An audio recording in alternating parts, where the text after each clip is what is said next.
today's video, we're going to be going over branded Shopify dropshipping and how to actually brand your very own Shopify dropshipping store.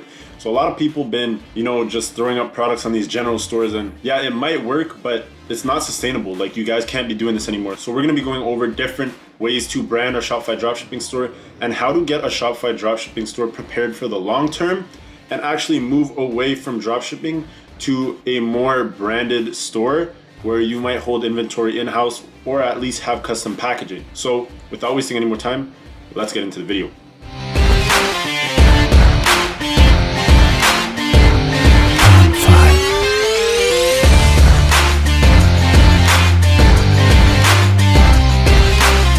You guys been showing love in my last videos. I just want to say thank you. I appreciate all the support and all the love you guys have been giving me. We're trying to grow this channel very fast, so like always, leave a comment down below. If you do want to interact with me, the link to my free Telegram group chat is down below. The link to book a consulting call with me is also down below. And leave a comment saying what type of content you do want to see in the near future. Like I always say, I'm trying to push out a lot more content for you guys, and I want this content to be relevant. So make sure you guys just leave comments under my videos of exactly what you want to see. And I'm going to try my best to get back to all of you guys and give you exactly the content that you're asking for. So with that out of the way, let's move into our first phase of branded dropshipping. So the first phase of branded dropshipping, in my opinion, is product selection. Any type of brand you start, any type of store, the most important thing is the product that you sell, right?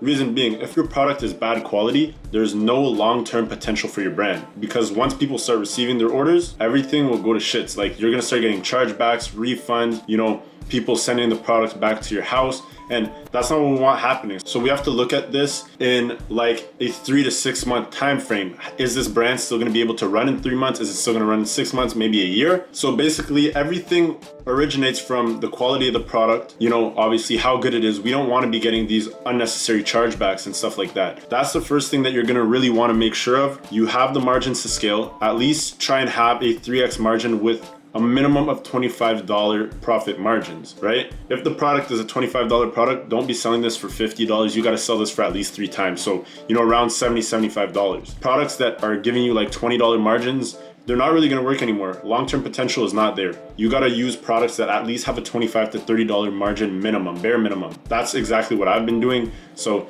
I suggest you guys do the same. A lot of these gurus be recommending products with $20 margins, $15 margins. That's not going to cut it. You guys also want to choose something that can appeal to a large target audience. You don't want something that, you can blow through that audience in a small period of time.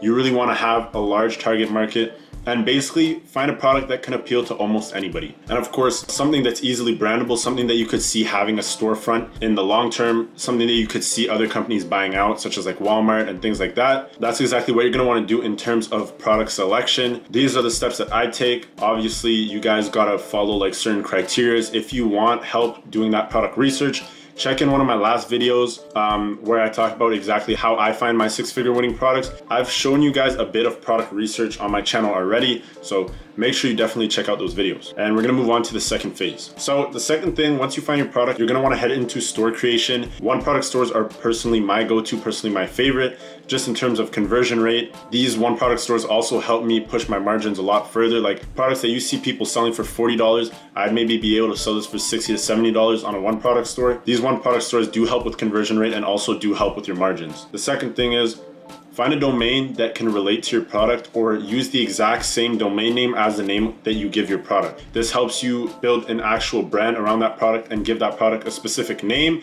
and your domain will match. So everything's in correlation with each other. Now, a clean homepage with clear information, and try to use high quality pictures. If you can order the product in and take your own product photos or send it to a warehouse and have product photos taken there, it's really important, because if you're using the exact same pictures from Amazon, AliExpress, Alibaba, all your competitors, customers have already seen this. Customers aren't going to want to buy from you because they've maybe already bought from a store with similar quality pictures and didn't receive their product or had a bad experience. So you really got to separate yourself from there, and you got to make yourself look like you're not a dropshipping store, like you're here for the long term. So yeah, high quality content is a must if you want to start building a branded dropshipping store. Try to get this custom content as early on as possible, because a product might win for one person with custom content in the early phases and lose for another person because they have bad quality content. So every little thing plays a big role in how these stores actually perform. Now we're gonna move on to the marketing side of things. Like I said, get custom content as soon as possible.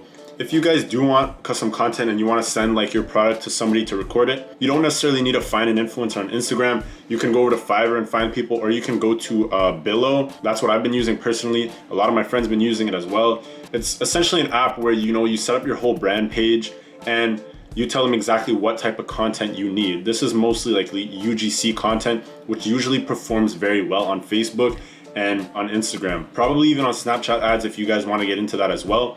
UGC content looks very authentic because it's basically like the people using your product look like the average everyday consumer, right? And a lot of these videos look very genuine. So it's very important to, try and at least test this UGC content and get in a good amount of creatives to cycle through. If you guys are running through a creative, like you're gonna exhaust that creative within a short period of time, like 2, 3, 4 weeks tops, depending how fast you scale. So try and get as much content as possible and keep cycling in new videos, keep ordering more content, keep getting more custom content, get pictures taken, cycle between picture ads, video ads, testimonials, and everything like that, just to give everybody a widespread and a different variation of your actual product, and try to market it in different ways to different target markets. Now, in terms of our campaigns, how we want to set them up, once you establish that this is going to be something that has scaling potential, you want to cut down on your campaigns. You don't want to be running 25 campaigns anymore. You don't want to be running 15 campaigns anymore. You want to set this up in pretty much 3 funnels. So you want to have your top of the funnel, and this is going to be prospecting. This is where you're going to find your new customers. You always want to be bringing in these new customers to your brand, and then you're going to want to have your middle of funnel and bottom of funnel. So the middle of funnel is essentially just re-engagement. You're retargeting people that have watched your video,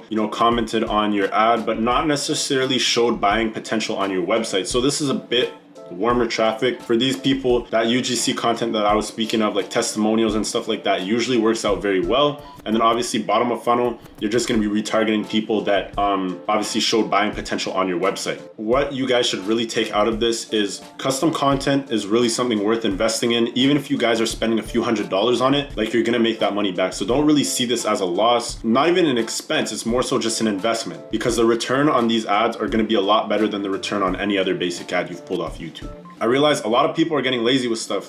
They'll test a few things, they'll test a video off YouTube, they'll chop up a few clips and put them together, and if it doesn't work, they'll just move on. And that's where you need to differentiate yourself. If you're gonna go ahead and test the same way that everybody else is testing, your success rate is gonna be a lot lower, or you're just not gonna find a winning product. Now, of course, the last step is fulfillment and automation. To be honest, before I even launch anything, I have my agents ready and I get quotes. I personally use Dropship Agent. The link to Dropship Agent is going to be in my description below, so just check them out. You can get a quote from them and work out your margins with them. They also give pretty good shipping times. I'll see if I can get a picture of the shipping times on the screen for one of my brands that I've been running. I've been getting between 6 to 15 days tops shipping times. You're going to want to get these quotes before even launching the product, in my opinion, because sometimes Dropship Agent will get you a quote at $5 or maybe even $10 cheaper than you will on AliExpress. So that's something you really want to look into beforehand, because you might not be profitable according to the AliExpress listing, but you'll be profitable with a private supplier's listing, right? That's something that you guys should really look into before even launching these products. Now, customer service is also very important. You guys don't want to be getting any chargebacks, any customer complaints. If a customer is complaining and wants a refund, it's much better for you guys to just refund them and give them their money back than you guys to just, let them keep complaining and eventually file a chargeback. This could lead into payment processor holds, payment processor bans, your Shopify store getting shut down. So, the goal is to build a big sustainable brand, right? So social proof is a must. If a customer has a negative complaint, it's much better for a customer to say, I got a refund, they gave me my money back as soon as I messaged them, then somebody complained, and I've been messaging you guys for the past 2 weeks and never got my money back. The product is trash. Whatever. Just get those customers dealt with, build that social proof, and build your status up, build your Facebook page, build your Instagram page, TikTok, wherever you guys are promoting, just build out those pages and get as much social proof as possible.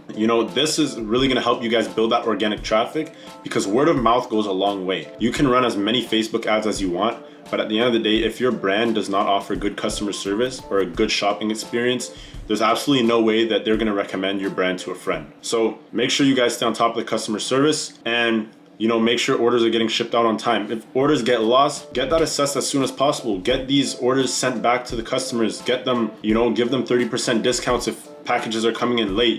Deal with everything customer service wise. This is really going to help your Facebook feedback score. Your business won't get shut down and you guys are going to be able to keep running. That's pretty much it. What you guys should really take out of this, one is custom content. In the long term, once you've reached, probably $50,000 to $100,000 in sales, work on getting custom packaging. So talk with your supplier about that. Like I said, I use Dropship Agent. The link to them is down below. They also do custom packaging, so you could communicate with them. 3, your customer service guys. Stay on top of your customer service and you guys will be fine. Keep cycling these creatives.